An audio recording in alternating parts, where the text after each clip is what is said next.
Assalamu alaikum, very good morning. Welcome back to another lecture of OCM for Standard 11th Commerce. We are going to start up with a new chapter today, that is chapter number 2, Trade. What do you mean by trade? Trade is basically buying and selling of goods and services, or exchange of goods and services from one person to another person. The exchange can be of any type. Like for example, trade can be of the original form of trade was barter system, under which people used to exchange one thing with another thing. Like we have already studied in history in school, that what is barter system. Barter system means one farmer will give grains to another person. For example, a potter, a farmer needs a pot and a potter needs grains, so they will exchange their products, and they will not give any money or any consideration. They will just exchange one product with another product. That is also trade. Trade is giving something for something else. It can be giving one thing for exchange of money, or it can be giving one thing for exchange of any other thing. So barter system was exchange of one thing from another thing. Like a farmer will give rice to a potter, and the potter will give a pot in exchange of rice. That is barter system. Now the modern method of trade is exchange of goods and services with money or money's worth. So if I'm going to buy rice, I'll have to pay money. If farmer is selling rice, they'll get money in exchange of those rice. So that is modern trade. So but trade plays a very important role in the economy of every country, because if buying and selling is flourished, if people are buying, that means people have to produce, and for production they will have to generate employment and everything. So trade is very important for the success of a country. if you want to if you want to see whether the country is doing good or bad, you will go and focus on their trade, whether they have good internal trade and external trade balance or not. So if there is a huge amount of trade happening in a country, that country is on the way to success. So the overall development of an economy is an outcome of proper functioning of trade. Okay, then what is the meaning of trade? Trade means the process of exchange of goods and services. Trade refers to buying and selling of goods and services with an object of earning profit. Well, that is what business is all about. Trade establishes a link between producers and consumers. It is carried out by buyers and sellers. So when I say there is an exchange, one person is giving and another person is taking. So the person who is giving a product, that person is a seller, and the person who is taking the product, that person is called as buyer. So there are two parties in trade, buyers and sellers. So without these two parties, if there is only seller, there nobody to buy, there is no trade. If there are only people who want things but there is nobody to sell, then there is no trade. Like for example, if I want to purchase chocolate, but there is no chocolate manufacturing company in my country, I am a buyer, I am a prospective buyer, but there is no seller, so there is no trade. When there will be a company, say Cadbury, if they are producing chocolates and they are selling me chocolates, there are two parties, buyers and sellers, so then there is a trade. So for the trade to happen, there has to be two bodies, a buyer and a seller. Okay, there are different types of trades, two different types of trade: internal trade and external trade. Internal, by the name itself you'll understand, it is internally happening in a country. If a trade happens within the geographical boundaries of a country, then it is called as internal trade. If I ask you to give me one example of internal trade, it would be a trade between two different states, Maharashtra and Gujarat, Delhi and Chandigarh. Okay, Delhi and Chennai. So if it is happening within the geographical boundaries of a country, it is called as internal trade. And what is external trade? External trade is where two countries are involved, two or more countries are involved, under which the trade happens outside the boundaries of a country. Okay. So in case of internal trade, there are two types: wholesale trade and retail trade. Wholesale trade, by the name itself, is suggesting that here goods are purchased in wholesome price, wholesome quantities. Under wholesale trade, goods are purchased in large quantities for the purpose of resale. They are not the ultimate buyers or the consumers of the product. They buy goods from the manufacturers and sell it to retailers. So this gives introduction to retail trade. Retail trade means buying goods from wholesalers and selling them to consumers in small quantities. So when we are buying something from a shop or a boutique or anything, we are doing retail trade. We are dealing with the retailers. Okay, retail trade is now divided into two: itinerant retailers and fixed shop retailers. Itinerant retailers means retailers who does not have a fixed place of business.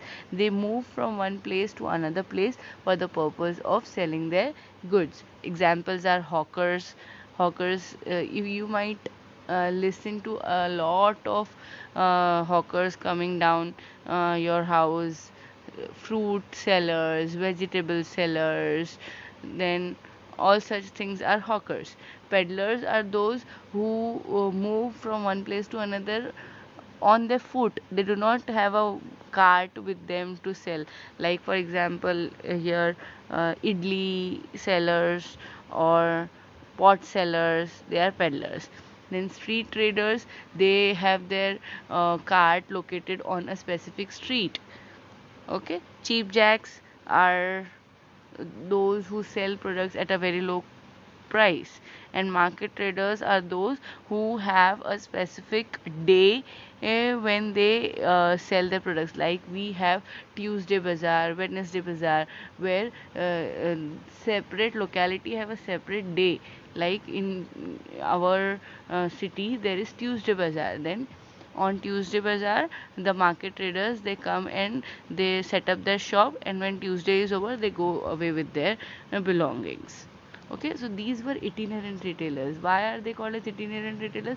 Because all of them do not have a fixed place of business. They move from one place to another in order to sell their product, either by taking a cart or by walking with the products in their hand, or by setting up their uh, shops on market days, etc. Okay, now another type of retail trade is fixed shop retailers, under which there are two: small scale retailers and large scale retailers. Small scale retailers are general stores, stores that are located down your house. They are general stores. Second hand goods stores, where goods which are used earlier are resell.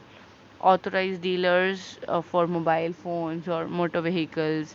Specialty shops dealing with one specific line of product. Okay, and large scale retailers are departmental stores, malls, supermarkets, chain stores, and one price shops. Okay, so this was internal trade. What is external trade? Divided into three: import, export, and interport. Import is buying goods from another country, export is selling goods to another country, interport is buying goods from one country in order to sell it to third country. Okay, so we'll study about internal trade in detail in today's lecture. What is internal trade? When the goods and services are purchased or sold within the country, it is called as internal trade. Example: purchasing goods from salesmen, from exhibitions, from local shops, from departmental stores, from malls in your localities is an example of internal trade. When the buyers and sellers are both from the same country, from the same geographical areas, that is called as internal trade. Okay, but there is a gap between production and consumption. There is a need to have a proper channel of distribution. So here the channel of distribution can be understood with the just keep it in your mind. There is a small chain of distribution.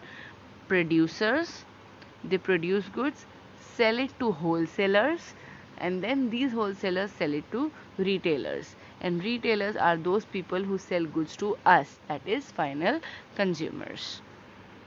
Okay, so what is internal trade? Buying goods and services or selling goods and services within the geographical boundaries of a country, a trade in which both the buyers and sellers are from the same country. types of internal trade: wholesale trade and retail trade. There are two types of internal trade. Today we'll be studying only about wholesale trade. When goods are purchased in large quantities from the manufacturers or producers for the purpose of resale to retailers, it is known as wholesale trade. A person who is engaged in wholesale trade is known as a wholesaler. Wholesaler buys goods from manufacturers and sell it to retailers. So wholesaler is buyer as well as a seller. Okay, so what do you understand? A wholesale trade means buying goods in bulk quantity, in huge quantities from directly from the manufacturers. We are consumers. If we want to buy a mobile phone of say Samsung company, are we going to go directly to the Samsung manufacturer and say, give me one mobile phone? No. There is a chain of distribution by which this mobile phone comes to us. So the first link in the channel of distribution is wholesaler. Wholesaler buys goods from manufacturer in bulk quantity, in thousands of units. Okay, so when they buy goods in bulk quantity, they get a good price for that product. And when they get product at a low price, considerably low price, and then they add their profit and sell it to retailers in small quantities. Like for example, a manufacturer purchases 1000 cell phones from Samsung, then they sell it to retailers like authorized dealers in small quantities like 100 units, 50 units, 20 units, 200 units. Okay, so wholesaler is both a buyer because they are buying goods from manufacturer, and a seller because they are selling goods to retailer. Okay, the wholesaler may perform different functions like processing, assembling, distribution of goods, etc. What is the definition of a wholesaler? According to Philip Kotler, wholesaling includes all the activities involved in selling goods or services to those who buy for resale or for business use. Wholesaler sells goods and services only to those people who are going to resell it, that is retailers and business hubs. They buy goods from wholesalers so that they can sell it to consumers in small one single quantity. Okay, so this is what a wholesale trade is all about. So what are the various features of wholesalers? A wholesaler purchases goods from the producers in large quantity. Most important feature of wholesaler, they do not buy goods in single quantities or small quantities. They buy goods in large, huge quantities, bulk quantities. Okay, a wholesaler has to take risk in the process of distribution.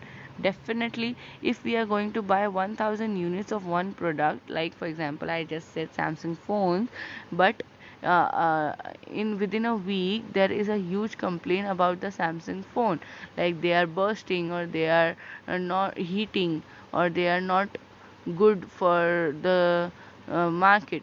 So what am I going to do with this 1000 unit of goods? There is a risk that the fashion may change. There is a risk that the product may not be compatible. There is a risk that people may not buy that product. So wholesaler takes a lot of risk in the process of distribution. A large amount of capital is required in this business. If you want to buy goods in huge quantity, you need to spend a huge amount of money. So huge amount of capital is required. The manufacturers can get direct information about market through wholesalers. Like if a manufacturer is making something for years, and if the wholesaler has stopped buying it, they will understand that the demand for that product is reduced in the market. So they get direct information about the market in through wholesalers. A wholesaler sells the goods to retailers as per their requirements. If a retailer want to buy goods in 100 quantities, the wholesaler will give. If a small retailer want to buy it in 10 quantities, the wholesaler will give it to him also. So as per the convenience of the retailer, the wholesaler sells them in as much quantity as required. A wholesaler performs the marketing functions like assembling, warehousing, transporting, grading, packing, advertising, and financing. Okay, so next is services of wholesalers. Wholesalers provide services to two parties. Now think about the chain of distribution. Manufacturer is number one, they sell goods to wholesaler, and wholesaler sells goods to retailers. So wholesaler is in between the manufacturer and the retailers. So they provide services to both the manufacturers also and the retailers also. What are the services that a wholesaler provides to a manufacturer? They purchase goods in large quantity. Because the manufacturers produce goods in bulk quantity, they are very curious whether the products will be sold to the market or not. And when the manufacturer purchases in huge quantity, their burden is lessened. They feel relieved. A wholesaler purchases in large quantity of goods from the manufacturers for the selling of it to the retailers. Storage. A wholesaler has his own storage facility which is uses to fill the time gap between production and consumption of goods. Another feature or another service is that a manufacturer produces goods and stores it in his warehouses. But if the wholesaler purchases goods from the manufacturer in huge quantities, they will not have to be very like they won't have to be very curious about where to store the goods, whether the goods are damaged or not, how to protect the goods from damage. Why? Because the wholesaler takes goods in bulk quantity from the whole manufacturer and then stores it in his own warehouses. So now the manufacturer is relieved from the tension of storing goods. Transportation. A wholesaler uses his own transportation to deliver the goods from the place of production. Another relief to the manufacturer that a wholesaler gives is that they use their own vehicles to pick up the goods from the manufacturer to their own warehouses. Okay, then next service of wholesaler to a manufacturer is financial assistance. A wholesaler is ready to pay the amount in advance to the manufacturer, which can help the manufacturer to produce goods within short period. True, if a wholesaler buy goods in huge quantity, they are going to pay money in huge quantity, and then this money can be used to produce urgent orders or goods which are required in short period of time, because manufacturer needs money for the production, and once they have produced, they've used their money. Unless people buy it, they don't get the money. So when manufacturer sells it to wholesaler, they get good amount of money, and then they start producing another batch of goods. Okay, large purchases, storage, transportation, and financial assistance. Next is provides market information. I have made this point very clear previously that a wholesaler provides direct information about whether the people are liking the goods or not, if they are purchasing the goods or not, if there is a demand for that product in the market or not. All these services are provided by the manufacturer to the are provided by the wholesaler to the manufacturer. Okay, so what is next is risk bearing. Do you understand risk is a fear of loss. So when a manufacturer produces lakhs of units, they have a fear, if people do not buy it, I will become bankrupt because I've invested a large amount of money. So when wholesalers purchases goods in large quantities from these manufacturers, their risk is reduced. Then the entire risk is transferred to the wholesaler. Now the goods are with the wholesalers, and then they are at risk whether the retailers will buy this product or not. Marketing function. A wholesaler also provides various marketing functions such as various marketing functions like assembling, warehousing, sales promotion, etc. on behalf of the manufacturer.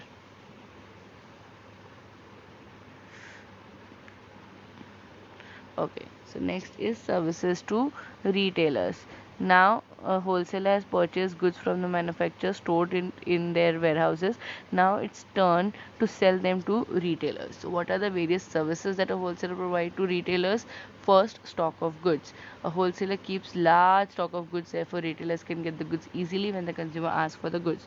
Like if you go to a shop and you say, "Uncle, I want this pen," and if the retailer does not have that pen, he can go to the wholesaler next day and take a stock of those pen, so that the customers do not go back. So they have a huge stock of goods with them for the convenience of the retailers. As and when they want to buy it, they can come to the wholesaler and buy that product. Next is regular supply, exactly the same point. They give regular supply of goods to the retailers. Wherever the demand is, there will be supply of goods from wholesaler to retailer. Therefore, retailers are free from storing the goods. They do not have to take tension that I have to store a large stock of goods, it won't be available in the market. No, retailers are relieved that there is a regular supply of goods from the part of wholesalers, and they can buy goods when they need it. Next is risk bearing. Again, here also wholesaler is the risk bearer. Why? Because retailer buy goods in small quantities. Retailer goes every week and buy 10 pens, and when these 10 pens are finished, then they go back again and buy 10 pens. If there is no demand for the pen in the market for a week, they will not buy this pen, but the wholesaler have a stock of pen. Okay, so they are at risk if people do not stop buying one product. Like for example, Maggie had a case, a health issue case, where like for example, a wholesaler uh, purchased thousands of packets of Maggie from the manufacturer. Okay, and retailers, they used to buy 10, 20, 50, 100 packets as and when required. Now suddenly there was a big case about health issues happening because of some lead in Maggie. So consumers stopped eating Maggie, so retailers stopped buying Maggie, but the wholesaler had a huge amount of Maggie with them stocked. So they were the people who actually suffered loss during that crisis. Okay, so that is what risk bearing is about. Next is financial support. Wholesaler provide financial support by the way of credit facility and discounts. When the retailer goes to buy goods to the wholesaler, they buy goods on credit. Like if I am buying it on Monday, I'll pay you on Sunday when I'll get money. So wholesaler also provide this facility, credit facility. They also provide discounts to retailers. So it helps small retailers to flourish and conduct their business more efficiently. Market information. Wholesale provide variety of information about market condition of different products. Like wholesaler are in direct contact with the manufacturers, right?